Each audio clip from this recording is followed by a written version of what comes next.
దేశంలో పెరుగుతున్న బియ్యం ధరలపై కేంద్ర ప్రభుత్వం కఠినంగా వ్యవహరిస్తుంది. ధరలను నియంత్రించాలని ప్రభుత్వం బియ్యం పరిశ్రమకు ఆదేశాలు జారీ చేసింది.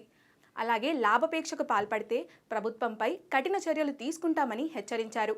గత కొంతకాలంగా దేశంలో బాస్మతి ఇతర బియ్యం ధరలు వేగంగా పెరుగుతుండటంతో ప్రభుత్వం ఆందోళన చెందుతుంది.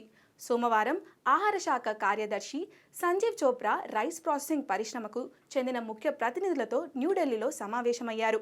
ఇందులో బాస్మతి ఇతర బియ్యం ధరలు సజావుగా ఉండేలా చర్యలు తీసుకోవాలని కోరారు.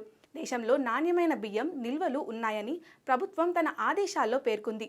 దీన్ని ఓపెన్ మార్కెట్ సేల్ స్కీమ్ కింద కిలో 29 రూపాయలకు వ్యాపారులు, ప్రాసెసర్లకు అందజేస్తున్నారు. కానీ బహిరంగ మార్కెట్లలో కిలో 43 రూపాయల నుంచి 50 రూపాయల వరకు విక్రయిస్తున్నారు. దీంతో ప్రభుత్వం ఈ ఆదేశాలు జారీ చేయాల్సి వచ్చింది. జులైలో బాస్మతి ఇతర బియ్యం ఎగుమతిపై ప్రభుత్వం నిషేధం విధించింది. అంతేకాకుండా ఎగుమతి సుంకాన్ని కూడా 20% పెంచారు. దేశీయ మార్కెట్లో బియ్యం కొరత లేకుండా చూడాలని ప్రభుత్వం ప్రయత్నిస్తుంది.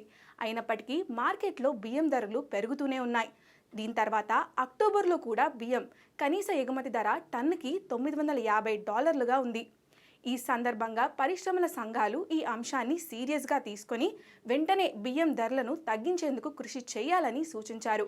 ఖరీఫ్లో మంచి పంట ఫుడ్ కార్పొరేషన్ ఆఫ్ ఇండియా వద్ద తగినంత స్టాక్ ఉన్నప్పటికీ, బియ్యం ఎగుమతిపై నిషేధం ఉన్నప్పటికీ బాస్మతి ఇతర బియ్యం ధరలు పెరుగుతూనే ఉన్నాయి. బియ్యం వార్షిక ద్రవ్యోల్బణం 2 ఏళ్లుగా దాదాపు 12% నడుస్తుంది.